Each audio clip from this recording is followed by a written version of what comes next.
everybody. Welcome back for the penultimate episode of Journey into the Unknown.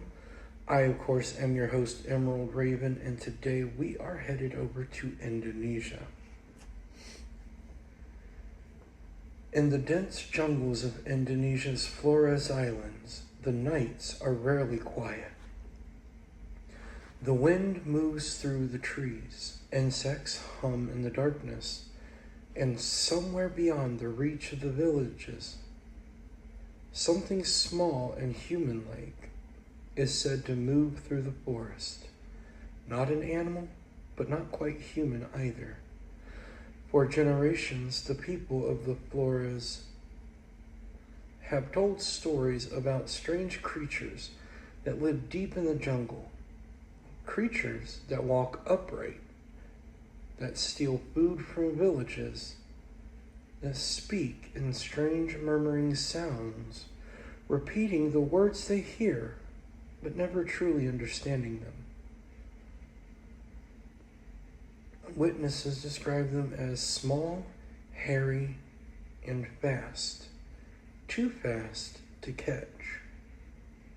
The villagers call them the Ibu Gogo. And according to local legend, these mysterious beings lived on the island long before humans ever arrived. And some believe they may still be there today. The story of the Ibu Gogo comes from the island of Flores in Indonesia, part of a region rich in folklore and ancient oral traditions.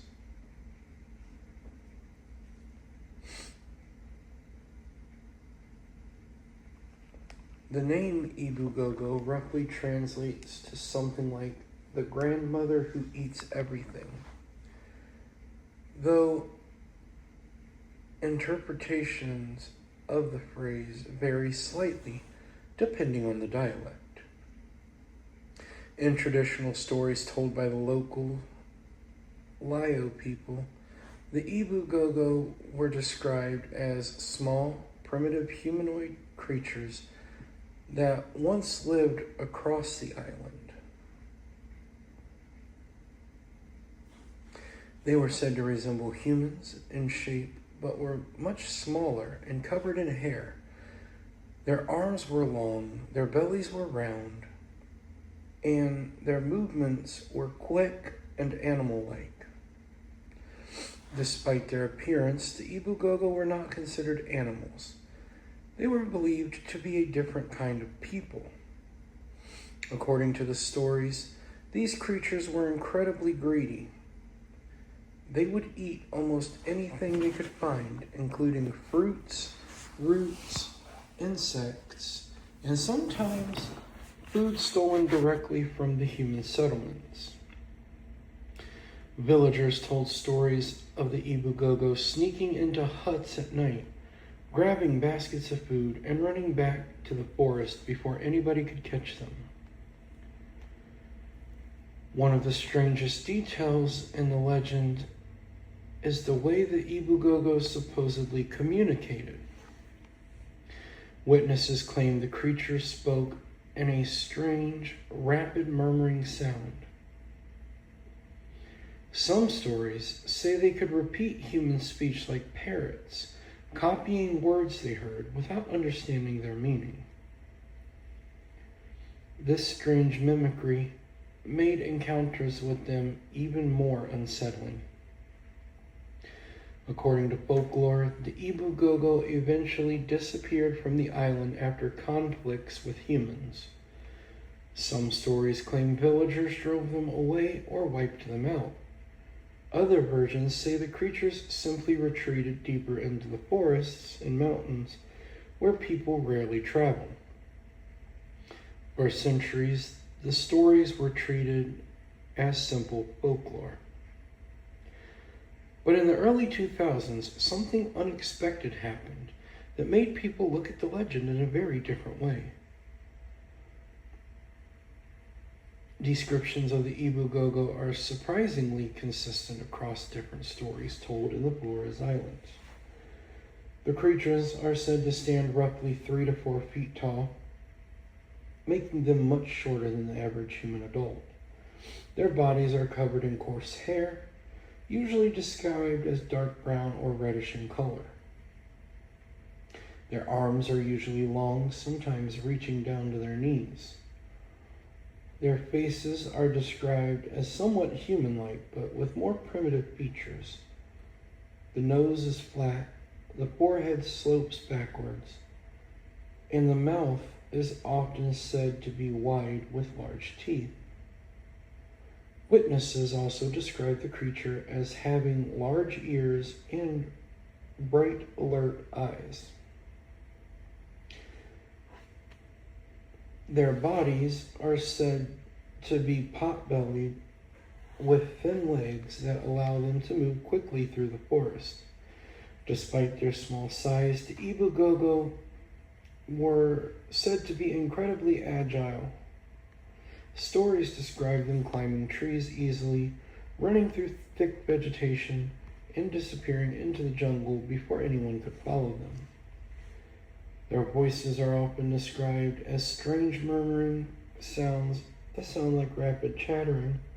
Some witnesses claim the creatures could imitate human speech, repeating words they heard without understanding them. This ability gave Ibugogo a reputation for being unsettlingly intelligent, though still primitive in behavior.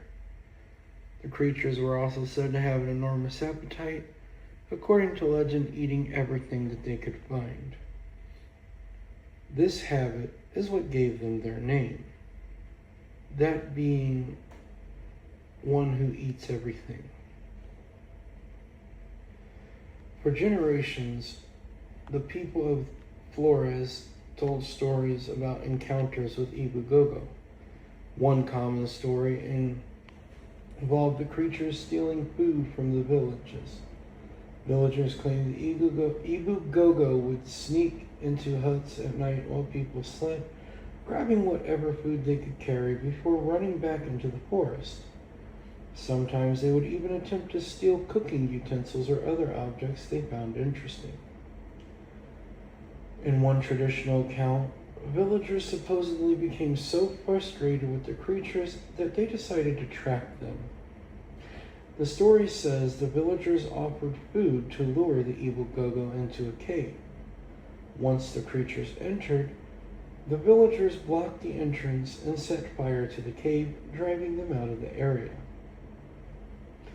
According to that legend, this event marked the end of the Ibugogo population on the island. But not everyone believes they were wiped out. Some modern villagers still claim that small human-like creatures occasionally appear deep in the forests. These reports are rare, but they share similarities with the old stories.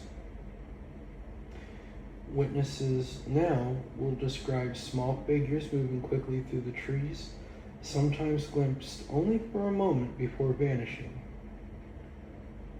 Others claim to have heard strange chattering sounds in the jungle that do not resemble any known animal. The legend of the Ibugogo gained international attention in 2003 when archaeologists made a remarkable discovery on Flores Islands. Inside a cave known as Liangba, researchers uncovered the fossilized remains of previously unknown species of early human. The species was later named Homo florenicensis. The ancient humans were extremely small, standing only about 3.5 feet tall. Because of their size, the media quickly nicknamed them hobbits. What made the discovery even more surprising was their age. The fossils suggested that it lived on Flores Island until as recently as 50,000 years ago, much later than many other early human species. Some researchers began to wonder whether the legend of the Ibugogo might preserve distant memories of encounters between modern humans and these small ancient humans. The description shared by villagers seems strangely similar to the fossil discovered in the cave. Small bodies, long arms, primitive features.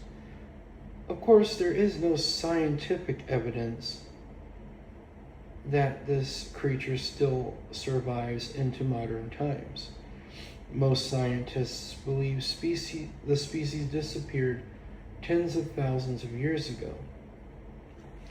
Still, the connection between the fossil and the local folklore remains one of the most fascinating aspects of the Ibugogo legend.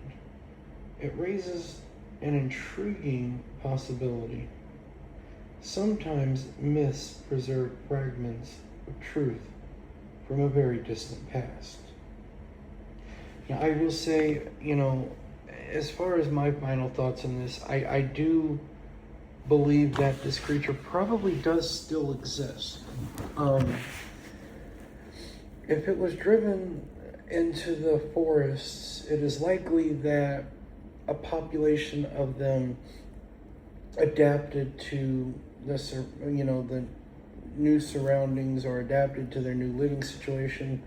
It is very possible that through the theft from local villages and what have you, that they were actually able to survive and stay, keep their population alive, if only just.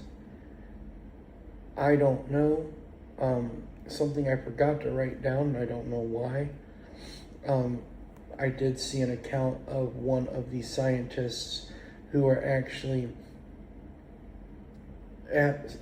on site, and they were in a building with big windows, and it says that this scientist claims that they actually saw a living Ibugogo through the window.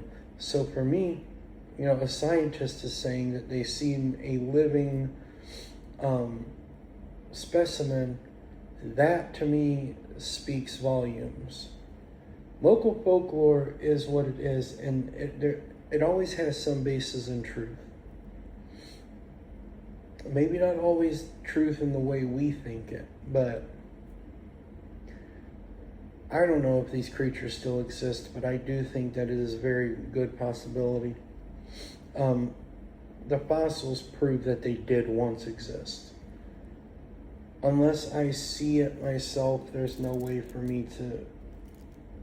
This is one time where I will say, there's no way for me to give a true yes or no, in my opinion, of whether it exists. I believe it's possible, but it's something that I need to see. If it's an ancient human species, then it's possible, yes, but not very likely.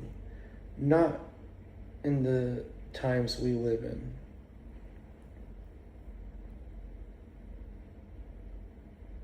Deep within the jungles of Flores Islands, ancient caves still hide remains of a mystery, a species that once walked the earth. Whether the Ibugogo are nothing more than folklore or echoes a forgotten chapter of human history, the legend continues to survive in the stories of the people who live there. Because in places where the jungle grows thick and the night falls quickly, the past has a way of lingering, and sometimes the oldest of legends refuse to disappear.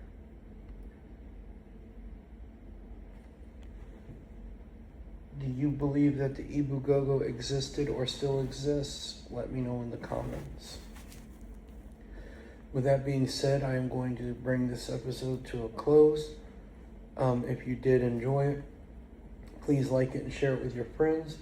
Subscribe to the channel and hit the notification bell to be notified of all future content.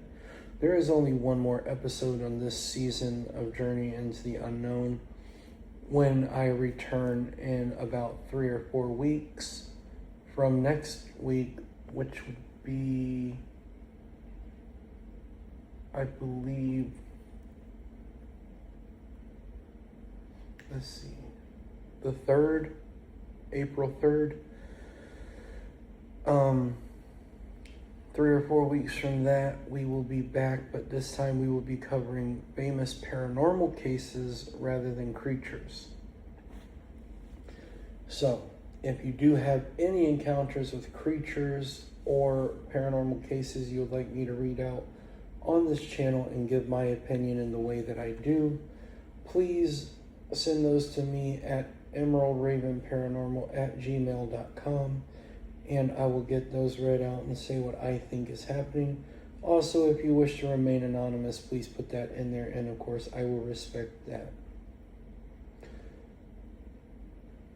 Head on over to Facebook also, where you can follow my page, Emerald Raven Mystic, where you can be kept up to date with where you can find me, what I'm doing, any new products, new book releases, and my daily shamanic post just to get your day started. Also, I am going to, in my downtime, continue doing my healings and my ghost hunts at Rhodes Marketplace in Sandusky, Ohio. So to get all the dates and information for all of that stuff, you can find that on my page, but you can also find it at Rhodes Marketplace, so give them a follow as well. All of this information will be in the description. With that being said, I am going to say good night. Be safe, and remember that when it comes to legends, never be afraid to spread your wings and soar into the unknown.